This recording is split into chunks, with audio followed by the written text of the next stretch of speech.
जय बोलो देवादिदेव खदाराट श्री भगवान महावीर स्वामी की जय हो। अहिंसा परमो धर्म की जय हो। परम पूज आचार्य गुरुवर श्री विद्यासागर जी महाराज की जय हो। बोले परम पूज गुणायतन प्रणेता मुनिवर्षी प्रमाण सागर जी महाराज की। हमारे मन में नित्य प्रति कुछ न कुछ इच्छा प्रकट होते रहती है। मन में पनपने वाली ये इच्छा या वांछा हमें असहज बनाती है। जब भी मन में कोई इच्छा प्रकट होती है, हम उसे पूर्ण करने के लिए आतुर हो उठते हैं, और जब तक उसकी पूर्ति नहीं होती, हमारी आतुरता बढ़ते जाती है,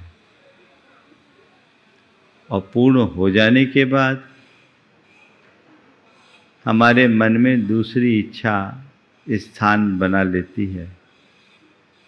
हम उसे पूरी करने का प्रयास करते हैं, जब तक पूर्ण न हो परेशान होते हैं, और पूर्ण होते ही फिर तीसरी इच्छा अपना स्थान बना लेती है।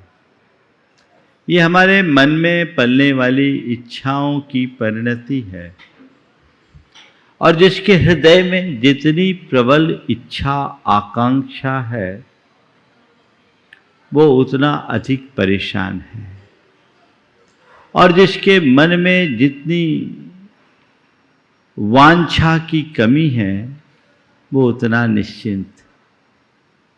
धर्म की साधना अध्यात्म की साधना है, जो कहती है कि अपने अंदर की आकांक्षाओं को मंद करो, और यथार्थ देखा जाए तो आकांक्षाओं से ऊपर उठो, क्योंकि जब तक आकांक्षा है तब तक बंध है, और जब तक बंध है तब तक द्वंद्व है। आकांक्षा के मुक्त होने पर ही आनंद है। आज बात सम्यक दर्शन के दूसरे अंग की है। पहले हम आचार्य कुंद कुंद के शब्दों को देखें, फिर आगे की बात करें। जोदुन करे दिकंखम चेदा, जोदुन करे दिकंखम कम्म फलेषु सब धम्मेषु, सो निकंखो चेदा सम्मादिठी मुने अब्बो। जो चेतना, जो चेतन आत्मा कर्म फलेषु, कर्म के फलों में कोई कांक्षा नहीं रखता, और सब धम्मेषु, जगत के समस्त धर्मों में जिसकी कोई कांक्षा नहीं है, वही निष्कांक्षित अंग का धनी सम्यक दृष्टि जानना चाहिए। निष्कांक्षा शब्द ही अपने आप में अपना अर्थ को प्रकट कर रहा है। जिसके मन की कांक्षाएं निकल गई वो निष्कांक्षित, जिसके मन में कोई चाह नहीं वो निष्कांक्षित। अब आप सब लोग बड़ी दुविधा में फंस गए होंगे कि महाराज हमारे हृदय में तो चाह की बाढ़ है, फिर तो हमारा सम्यक दृष्टियों में कोई स्थान ही नहीं होगा, है ना। हमारे अंदर सम्यक दृष्टियों में कोई स्थान ही नहीं होगा। अगर इस दृष्टि से देखें तो जब तक हमारे अंदर कांक्षा है तब तक हम संसारी हैं, हमें सम्यक तो नहीं है। लेकिन ये अलग अलग भूमिका की दृष्टि से बात कही गई। जो परम योगी होते हैं वो पूर्णतः निष्कांक्ष होते हैं, पर कदाचित तुम पूरी तरह निष्कांक्ष न हो पाओ तो दो बातें कही, कर्म फलेषु और सब धम्मेषु। कर्म फलों की वांछा मत करो। पहले चरण में तो ऐसा कर सकते हो, पूरी तरह सर्व धर्म में तुम आकांक्षा रहित हो सको, वो तो तब होगा जब तुम अपने में डूब जाओगे। लेकिन जब व्यवहार में आओगे तो तुम्हारे मन में आकांक्षाएं उत्पन्न होती है और वो तुम्हें परेशान करती है। आज की 4 बातें हैं: आकांक्षा, अनाकांक्षा, भोगाकांक्षा और दुराकांक्षा। एक और आकांक्षा, एक और अनाकांक्षा है, और बीच में भोगाकांक्षा और दुराकांक्षा है। तुम्हारे मन में आकांक्षाएं हो रहेगा। सम्यक दृष्टि के अंदर भूमिका अनुरूप आकांक्षा होती है। अभी मैं आपको जो सुना रहा हूं, प्रवचन कर रहा हूं, कांक्षा मुक्त होकर नहीं आया। मैं भी किसी आकांक्षा से भर करके आपको उपदेश देने आया हूं। मेरे मन में क्या आकांक्षा है? एक ही आकांक्षा, आप सबका अज्ञान दूर हो जाए, आपके हृदय में धर्म की ज्योत जल जाए, सबके जीवन का कल्याण हो जाए। ये मेरी आकांक्षा है। इस आकांक्षा से प्रेरित होकर ही मैं रोज आपको उपदेश सुनाता हूं। और मैं ही क्या, आचार्य कुंदकुंद ने जो समय साल लिखा और ये गाथा लिखी, क्यों कर लिखी? भव्य बोह नट्ठम, भव्य जीवों को बोधि की प्राप्ति हो जाए, भव्य जीवों को ज्ञान हो जाए, इस भाव से उन्होंने ये ग्रंथ सजा, है ना? तो आकांक्षा तो उनके अंदर भी थी। तय है, जब तक प्रवृत्ति है तब तक आकांक्षा है। आकांक्षा से मुक्त कोई प्रवृत्ति नहीं होती। प्रवृत्ति इच्छा पूर्वक होती है, और इच्छा पूर्वक होने वाली प्रवृत्ति ही आकांक्षा है। वो हमारे तुम्हारे सबके जीवन में होगी। योगी जन भी जब प्रवृत्ति में जीते, आकांक्षा में जीते हैं। मैं कहूं तुम कोई आकांक्षा नहीं रखो तो आप कहोगे महाराज कैसे काम चलेगा? हम तो आपके पास आए हैं आकांक्षा से भरकर कि महाराज जी के पास जाएंगे, आज उपदेश सुनेंगे। महाराज अभी तक तो घर में टीवी के सामने सुनते थे, आज प्रत्यक्ष आपको सुनने का अवसर मिलेगा। बड़े दिन से ललक थी कि कब महाराज जी के चरणों में जाएं और उनका प्रत्यक्ष उपदेश सुने। इसी आकांक्षा से भरकर आए ना। अब महाराज आप तो हमारी हवा निकाल रहे हो, ये आकांक्षा ही नहीं रखो। नहीं, ये कहीं नहीं कहा जा रहा है कि तुम अपने मन में कोई आकांक्षा मत रखो, पर कह रहे हैं ठीक है, आकांक्षा हो, सामान्य आकांक्षा हो, शुभाकांक्षा हो, भोगाकांक्षा न हो, दुराकांक्षा न हो। अनाकांक्षा में पहुंचना जब होगा तब होगा। अभी तुम्हारी भूमिका नहीं है। पर भोगाकांक्षा, इससे बाहर हो, बचो। जोद न करे दुकंखम, कम फलेषु तह सव्व धम्मेषु। तो सर्वधर्म को छोड़ो, कर्म फल में। क्या आकांक्षा? मेरे जीवन में खूब ठाट बात बना रहे, मेरे जीवन में सुख संपन्नता बनी रहे, मेरे जीवन में भोगों की साधनों की कोई कमी न रहे, मेरे जीवन में पुण्य वैभव बरसता रहे। ये आकांक्षा है ना। महाराज आशीर्वाद दो, ऐसा ही पुण्य बना रहे। हाँ, आता है, हकीकत है। ध्यान रखो, भोगाकांक्षा कतई अच्छी नहीं।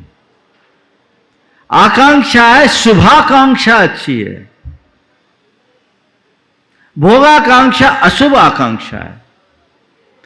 हे प्रभु मेरी बुद्धि निर्मल बनी रहे, हे प्रभु मेरी मति ठीक बनी रहे, हे प्रभु मेरी धर्म रुचि बनी रहे, हे प्रभु मेरी कर्तव्य निष्ठा बनी रहे, हे प्रभु जीवन में चाहे जैसी स्थितियां हो मेरे अंदर की स्थिरता बनी रहे। ये आकांक्षा है कि नहीं है?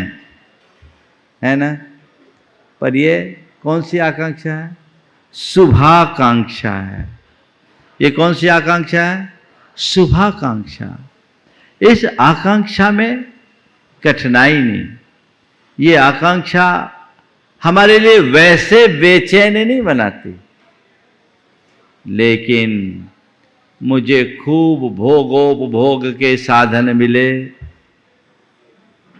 मुझे खूब धन पैसे की बौछार लग जाए, मैं दुनिया का शहंशाह बन जाऊं, सारे लोग मेरे चरणों में न्यौछावर हो जाए। ये कौन सी आकांक्षा है?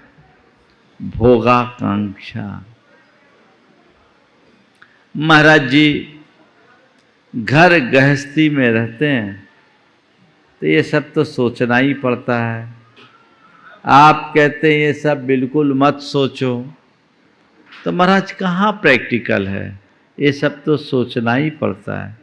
सोचिए, मैं थोड़ी बोल रहा हूँ, पर अपने मन को टटोल कर देखिए कि जीवन की स्थिति अच्छी कब होती है? जब मन में कोई आकांक्षा पनपती होती है तब, या जब मन आकांक्षा मुक्त होता है तब। तो क्या चाहिए? आनंद, सहज तृप्ति। तो अपने आप को आकांक्षा से मुक्त रखने का अभ्यास करें। आकांक्षा मुक्त जीवन जीने के अभ्यासी बने। महाराज जी वो नहीं हो पा रहा है तो कोई बात नहीं। भोगाकांक्षा की एक सीमा हो। देखो तुम्हारे मन की भोगाकांक्षा कैसी है, सीमित या अंतहीन? कैसी है? चलिए, आपको अपने जीवन के लिए क्या क्या चाहिए? चलो, जीवन के गुजारा के लिए धन पैसा चाहिए, चाहिए रखो, पर कितना? कितना? हाँ, कितने का कोई ठिकाना, कोई माप, कोई सीमा? सारे संसार का वैभव भी तुम्हारे पास आ जाए तो शायद तृप्ति ना हो। जिसके मन की आकांक्षाएं अंतहीन है वो पूरे जीवन दुखी रहता है। धन की जरूरत है, धन का अर्जन करो, पर कितना? जितने में तुम्हारा काम चल जाए उतना, जितना जरूरी है उतना।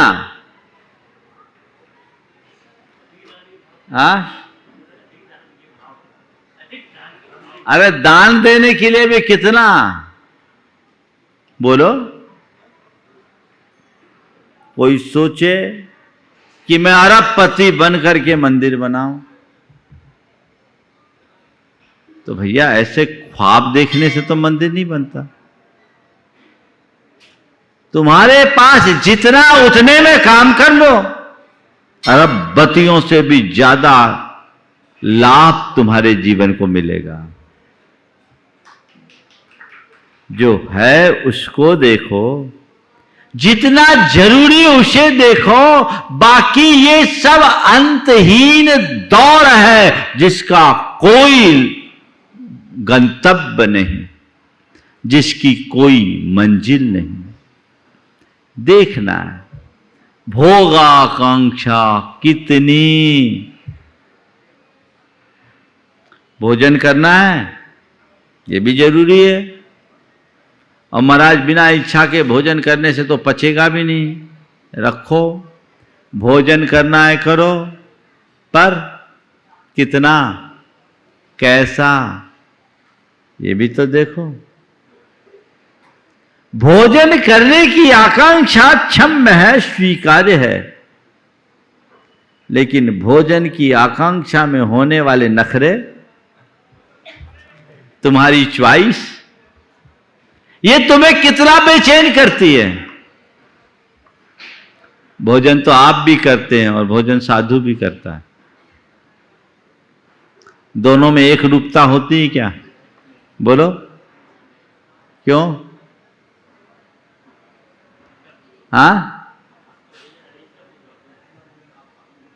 एक बार की बात, एक परिवार चौका लगा था, तो कम से कम 100 आइटम चौके में, छोटी छोटी कटोरियों में इतना आइटम बनाए और पता नहीं कहां से टाइम लग जाए। 2-3 थाली, माने वो पूरा का पूरा अगर देखा जाए, हाँ, वो रेस्टोरेंट रहता समझ लो। हम लोग कभी उनके चौके में जाए तो थाली देखते ही नहीं, क्या हटाएं, कितना हटाएं। भाई उनको हटाएं तो मानेंगे नहीं, यहां तो अपना नियंत्रण है, हाथ में क्या लेना क्या नहीं लेना। एक दिन उनके पतिदेव आए, उन्होंने कहा महाराज जी 28 वर्ष हो गए शादी के, पर आज तक इसने ऐसा नहीं बनाया। 28 साल हो गए पर आज तक ऐसा बना के नहीं खिलाया। मालूम धर्मपत्नी ने क्या कहा? कल से पड़गाहन में आ जाओ, आपके लिए भी मिल जाएगा।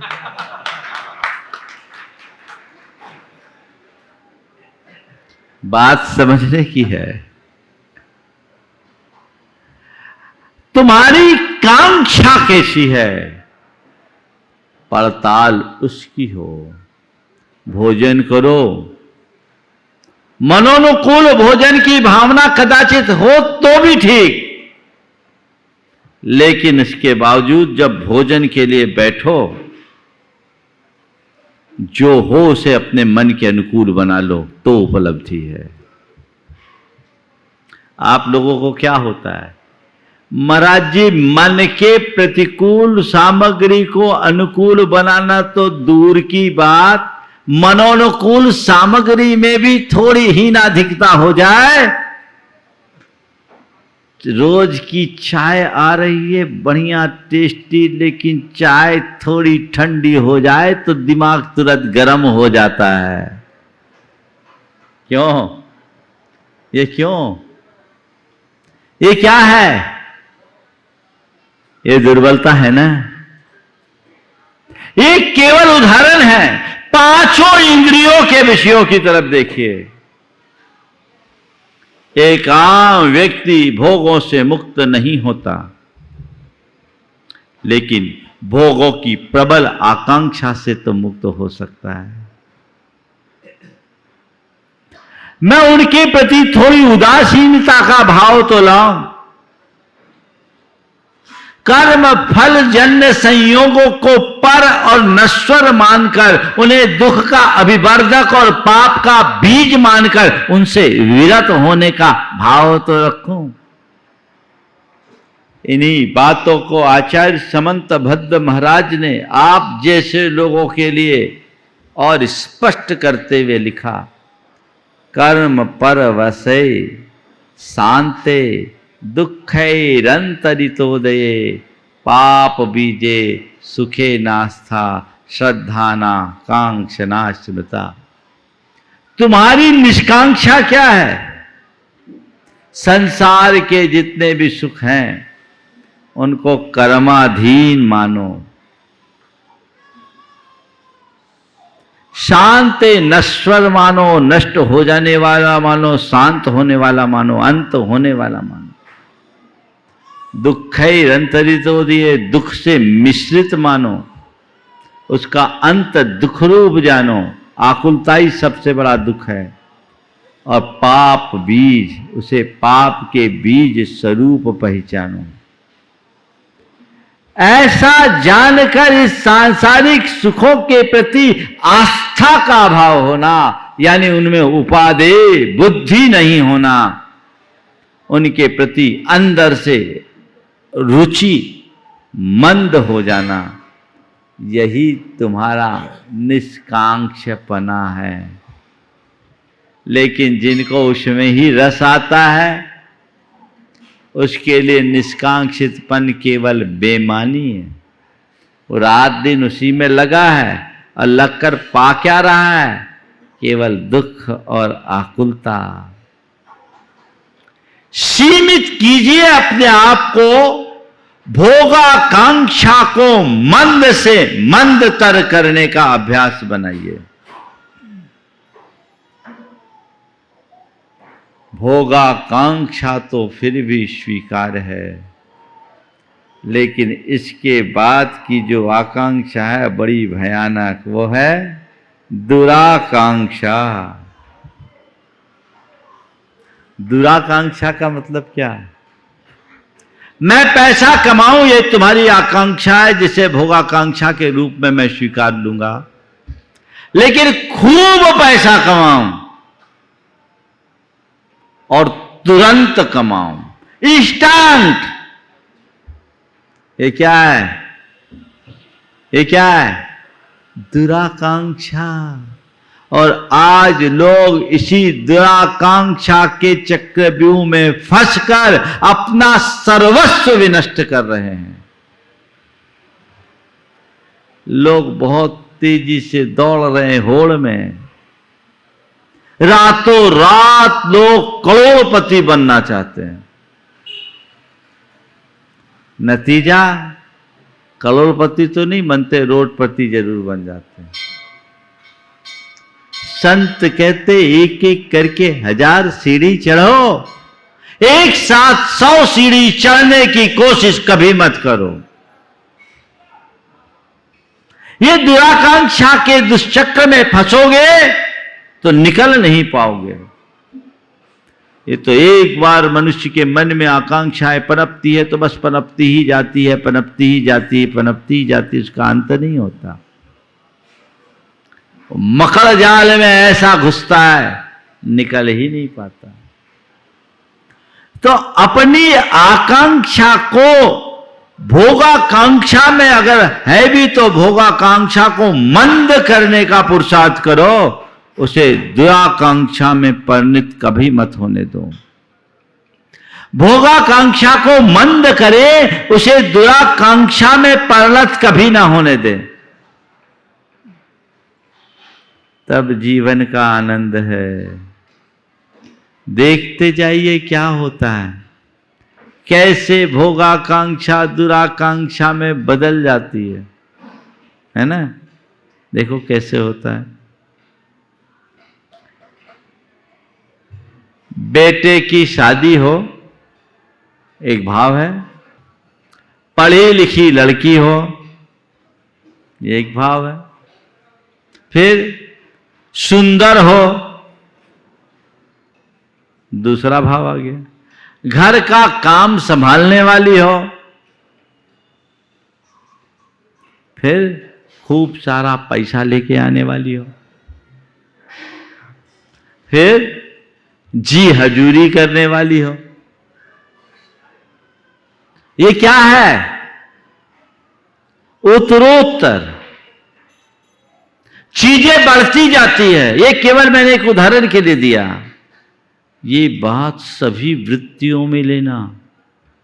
मेरा मानना है कि मनुष्य की धन की लालसा तो फिर भी मंद हो जाती है, पर काम भोग की लालसा अंतहीन होती है और उस दुराकांक्षा का शिकार बनने वाला व्यक्ति अपना सर्वस्व नष्ट कर देता है। आए दिन जो आप लोग समाचार पढ़ते और सुनते हो, उसका नतीजा क्या है? कई ऐसे प्रकरण प्रकाश में आए हैं जिसमें अपने मन की पलने वाली दुराकांक्षाओं के कारण लोगों ने अपनी सारी मर्यादाओं को तार तार कर सर्वस्व नष्ट किया है। अगर आत्मसंयम हो, तत्व ज्ञान हो, तो ये चीजें सब शांत हो जाएगी। तो दुराकांक्षाएं मंद हो। और कभी कभी ये दुराकांक्षा कैसे उलझाती है। एक फकीर एक के घर गया, उसने उसका आतिथ्य किया। फकीर बड़ा प्रसन्न हुआ और जाते समय उसे अपना एक शंख दे दिया। बोला, इस शंख को लो, मैं तुम्हारी सेवा से प्रसन्न हूँ, ये दिव्य शंख है और इस शंख को फूंकना और तुम जो चाहोगे वो तुम्हें मिल जाएगा। बस बहुत खुश हुआ। ऐसे भी उसकी कोई ज़्यादा इच्छा थी नहीं। कभी कोई जो थोड़ी बहुत ज़रूरत पड़ती, शंख को फूंकता, चीज़ें मिल जाती। बहुत सुखी जीवन चल रहा था। एक दिन कोई दूसरा फकीर उसके घर आया। फकीर ने पूछा, क्या करते हो? बोले, कुछ नहीं, बस घर है, आप जैसे साधु संतों की सेवा करता हूँ, 2 बीघा जमीन है, उसको जोतता हूँ, अपना काम करता हूँ। बस। तुम खर्चा कैसे निकालते? बोले, कुछ नहीं, आप जैसे गुरु ने मुझ पर कृपा की थी, एक शंख मुझे दिया और कहा था कि इसमें तुम जो मांगोगे वो मिलेगा। तो मेरी ज़्यादा ज़रूरतें नहीं हैं, जो भी ज़रूरतें होती है मैं मांग लेता हूँ, इस शंख से मुझे मिल जाता। उसने कहा, देखो भाई, तुम्हारे शंख से भी ज़्यादा महिमाशाली शंख मेरे पास है।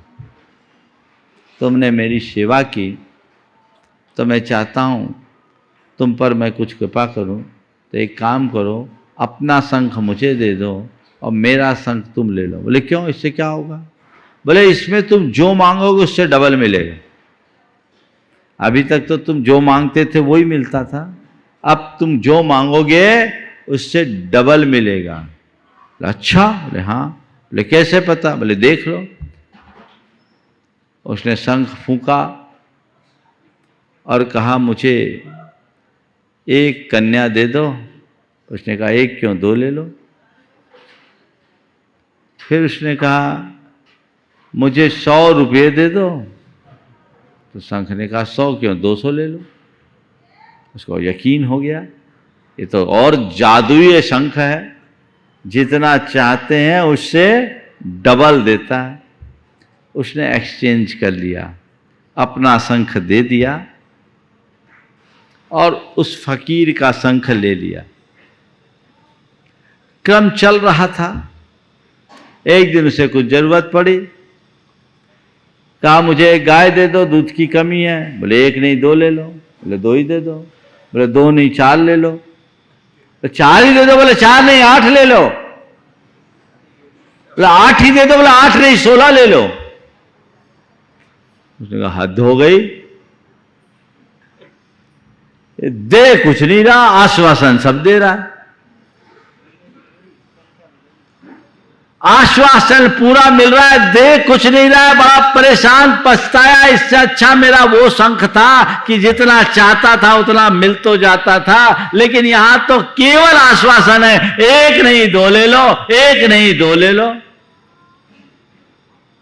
बहुत परेशान हो गया। उस फकीर को ढूंढा, वो कहां मिले। फिर एक फकीर मिला, उसने अपना शंख दिखाया। बोले, ये क्या हो गया है, बोलता है देता कुछ नहीं। बोले, ये ऐसे ही शंख है, ये ढपोर शंख है, ये बोलेगा देगा कुछ नहीं। समझ गए? तो तुम सबके पास वही ढपोर शंख है जिसे तुम फूंकते आ रहे हो। तुम्हारे अंदर की आकांक्षा, तुम्हारे मन की वासना, वो ढपोर शंख है जो केवल आश्वासन देता है, देता कुछ भी नहीं है। तुम्हारी भोगाकांक्षाओं को उत्तरोत्तर बढ़ाता है, शांत नहीं कर पाता। उसे शांत करने के लिए सचेष्ट होइए, उसे किसी भी स्थिति में बढ़ने मत दीजिए। तो भोगाकांक्षा को मंद करें और दुराकांक्षा से बचें। दुराकांक्षा महा दुखदाई है। ये तो सेक्स चिल्ली जैसे ख्वाब दिखाते रहती है और व्यक्ति को कहीं का नहीं रहने देती। लोभ लालच के चक्रव्यूह में ऐसा फंसाती है कि फिर कुछ बचता ही नहीं। कभी भी ध्यान रखना, शॉर्ट टर्म गेन को कभी मत देखना। अल्पकालिक हितों की पूर्ति करने के लिए लोग अपना दीर्घकालिक हित खंडित कर देते हैं और ये मन की दुराकांक्षा ऐसा सब्ज बाग दिखाती है कि व्यक्ति उसमें बुरी तरह फंस जाता है। इसे बचे, तब अनाकांक्षपना होगा। पर सवाल ये है महाराज ये करे कैसे, है ना? भोगाकांक्षा को मंद करने के लिए और दुराकांक्षाओं से बचने के लिए क्या करे? अहम सवाल है।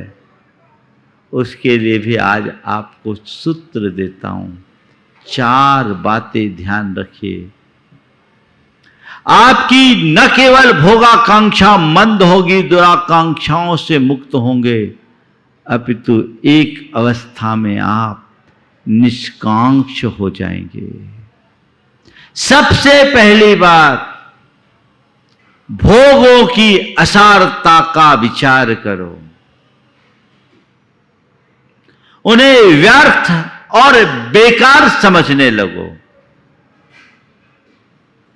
कोई भी चीज हमें लुभावनी और आकर्षक तभी तक लगती है, दिखती है, जब तक हमें उसमें कुछ सार दिखाई पड़ता है।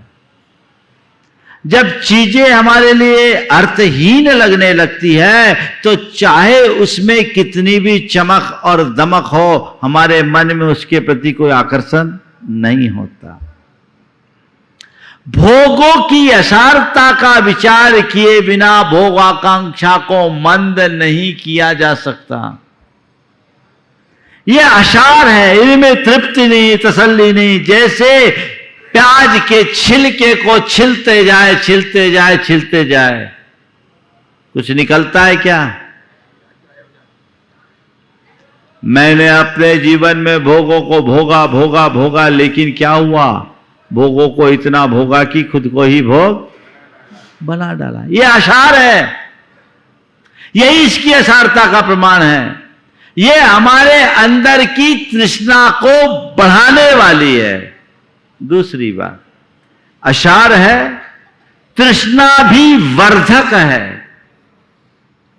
पूर्ति के प्रयत्नों से आकांक्षाएं मिटती नहीं, अपितु और अधिक बढ़ती है। अनुभव है, अपने अतीत की इच्छाओं की पड़ताल करके देखो। हमने एक को पूरा किया, उसके स्थान पर 10 आ गई। एक को पूरा किया और दूसरा स्थान 10 आ गई। जॉर्ज बर्नार्ड शॉ की ये पंक्तियां बड़ी सार्थक है। टॉल्स्टॉय की पंक्तियां। There are 2 tragedies in our life, one is not to get your heart desire, the other is to get it. हमारे जीवन में एक साथ 2 दुर्घटनाएं घटती है। एक वो कि जिसे हम चाहते हैं वो हमें नहीं मिलती, और दूसरी वो कि वो मिल जाती। दुर्घटना है, जिसे हम चाहते वो नहीं मिलती और दूसरी की वो मिल जाती। जिसे हम नहीं चाहते वो नहीं मिलती, तब तक पाने के लिए परेशान होते हैं, और जब मिल जाती है तो किसी और के लिए पागल हो जाते, उसे देखते ही नहीं। यही है ना कमी। ये तृष्णा भी वर्धक है। इनसे मन की तृष्णा और उत्तरोत्तर बढ़ती है। जैसे आग से आग को बुझाया नहीं जा सकता, ईंधन से अग्नि को शांत नहीं किया जा सकता, वैसे ही हम इच्छाओं की पूर्ति से इच्छाओं को तृप्त नहीं कर सकते, क्योंकि हम उन्हें पूर्ण करने का जितना प्रयत्न करते हैं वो उतनी अधिक बढ़ती बढ़ती जाती है। तृष्णा को जितना तृप्त करे उतनी बढ़ती इच्छा ज्वाला। अपने अतीत के अनुभवों को ध्यान में रखो। ये तृष्णा भी वर्धक है। ये बात बार बार बार बार मन में विचारिए तो ये सब व्यर्थ दिखने लगेंगे कि भैया ये कोई काम की चीज नहीं है, ये फालतू है। मैं आपसे पूछता हूं, किसी चीज को आपने अपने घर में वर्षों से सहेज के रखा और जिस दिन आपको ये लगता है बेकार की चीज है, उसे हटाते समय मन में किंचित भी खिन्नता या मन में दुख आता है? हाँ? नहीं, क्यों नहीं आता? ये काम की चीज, ये बेकार की चीज है, इसे अलग करो। तो जिस दिन तुम ये समझ लोगे कि ये सब बेकार है, असार है, तृष्णा भी वर्धक है, तो मन में आकांक्षाएं कभी पनपेगी ही नहीं। तीसरी बात, आत्मा के स्वरूप का विचार करें। आत्मा के स्वरूप का विचार करें। मैं कौन हूं, मेरा क्या है? ये इंद्रियां मैं नहीं हूं, ये विषय मेरे नहीं हैं, मैं इन सब से परे हूं। ये भोग तो केवल मन की परिणति है, जिसे कभी पूरा नहीं किया जा सकता। मैं इन सब से परे शुद्ध चेतन आत्मा हूं और मुझे उसे ही भजना है, उसकी ही सेवा करनी है, उसकी ही उपासना करनी है। जिस व्यक्ति के हृदय में आत्मज्ञान होता है, उसके मन में आत्मकल्याण की प्रबल तत्परता जन्मती है, और जिसके हृदय में आत्मकल्याण की तत्परता होती है, विषयों से वैराग अपने आप हो जाता है। कहते यथा यथा समायाति संवित्तो तत्त्वमुत्तमम् तथा तथा न रोचन्ते विषया सुलभापि यथा यथा न रोचन्ते विषया सुलभापि तथा तथा समायाति संवित्तो तत्त्वमुत्तमम्। जिस पल तुम्हें अपने स्वरूप की पहचान हो जाएगी, उसी पल तुम्हें ये सब व्यर्थ दिखने लगेंगे, निस्सार प्रतीत होने लगेंगे, दुखदाई दिखने लगेंगे। तुम्हारे जीवन की दिशा और दशा अपने आप बदल जाएगी। लेकिन अज्ञानी प्राणी अपने आत्मा के स्वरूप से अनभिज्ञ रहने के कारण जल विषयों में ही जंपापात करता रहता है, उसी में रचा पचा है, उसी में डूबता है, जन्म जन्म के अनुभवों को झुटलाते हुए। लगा है सो लगा है, नहीं, ये मेरे आत्मा के स्वभाव नहीं है, पर है। निज पर का भेद विज्ञान करो और हमेशा एक धारणा बनाओ कि मुझे निज को भजना है, पर को तजना है। मुझे निज से नाता रखना है, पर से नहीं। ये धारणा जिस पल मन में जग जाएगी, पर परिणति अपने आप मंद होने लगेगी और तुम्हारी भोगों और विषयों की आकांक्षाएं फिर तुम पर हावी नहीं होगी। और चौथी बात, साधन और साध्य के अंतर को समझिए। क्या बोल रहा हूं? साधन और साध्य के अंतर को समझिए। धन वैभव और भोग की चीजें आम व्यक्ति के जीवन के निर्वाह के लिए कुछ अंशों में उपयोगी हो सकते हैं। आपकी गृहस्थी उसके बिना नहीं चलेगी, संतति भी नहीं चलेगी। एक सम्यक दृष्टि भी घर गृहस्थी में रहता है। घर गृहस्थी परिवार राजपाट सबका संचालन करता है, लेकिन उसकी दृष्टि में भिन्नता होती है। वो इन सबको जीवन निर्वाह का साधन मान करके चलता है, इन्हें साध्य नहीं बनने देता। आपके पास जो भी चीजें हैं, आप जिसका भी आलंबन ले रहे हो, अगर चाहते हो कि तुम्हारी भोगाकांक्षा प्रबल ना हो या दुराकांक्षा न बने, ये मान करके चलो, ये साधन है, साध्य नहीं। मेरा लक्ष्य इनको प्राप्त करके इनमें मग्न होना नहीं, जीवन में काम चलाने के लिए इनका उपयोग करना है। मेरा लक्ष्य तो अपनी अंतरात्मा में डूबना है। कोई व्यक्ति गाड़ी खरीदे, अच्छे से अच्छी गाड़ी खरीदे। गाड़ी आप लोग क्यों खरीदते हैं? इसलिए कि हमें कहीं आना जाना हो तो सुविधा हो।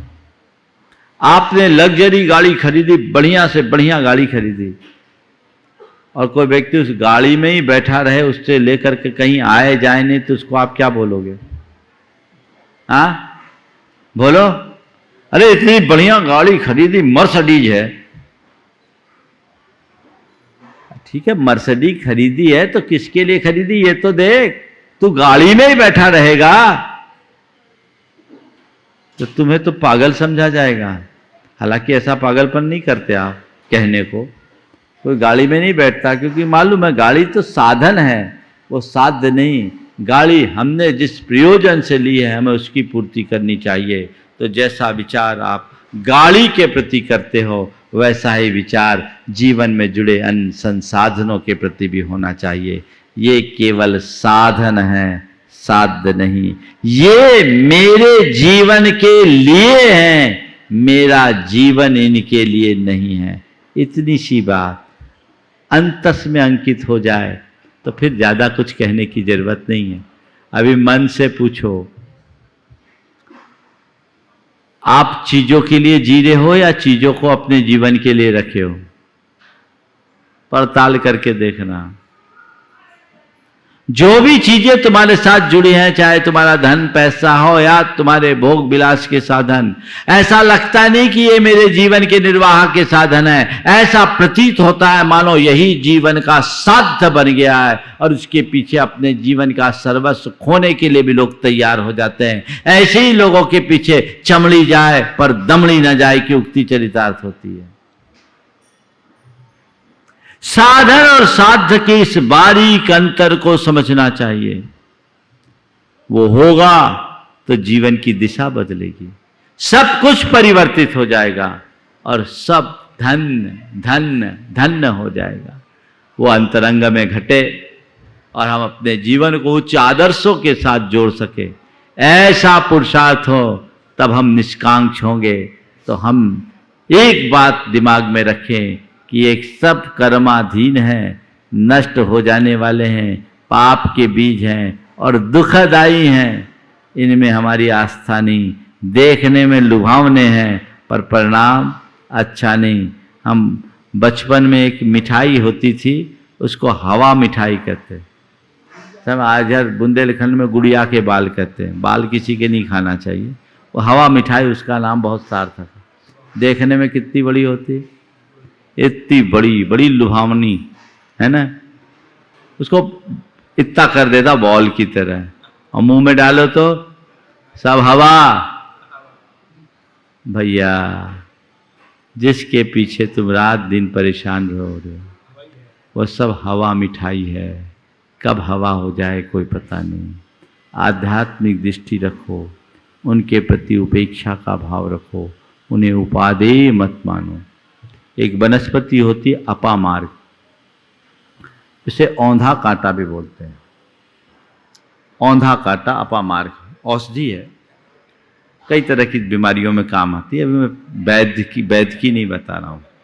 उस अपामार्ग की औषधि के लिए आप नीचे से ऊपर करोगे तो आपको एक भी कांटा नहीं लगेगा, और ऊपर से नीचे हाथ लाओगे तो हाथ भिज जाएंगे। बस संसार के जितने भी विषय हैं ना, ये सब अपामार्ग हैं। इनको आप ऊर्ध्वगामी दृष्टि रख करके नीचे से ऊपर उठने के प्रयास की दिशा में करोगे, सुरक्षित रहोगे और अधोमुखी बनोगे, उलझ करके रह जाओ। तो हमें अधोमुखी नहीं ऊर्ध्वमुखी बनना है, बड़े लक्ष्य को लेकर के चलना है, जिससे अपने जीवन का पथ प्रशस्त किया जा सके। समय आप सबका हो गया। तो निष्कांक्षा तक पहुंचने के लिए अभी हमें क्या करना है? भोगाकांक्षा को मंद करना है और दुराकांक्षा से मुक्त होना है। यही हमारे जीवन का साध्य और यही हमारे जीवन का लक्ष्य होना चाहिए। बोलिए परम पूज्य आचार्य गुरुवर श्री विद्यासागर जी में।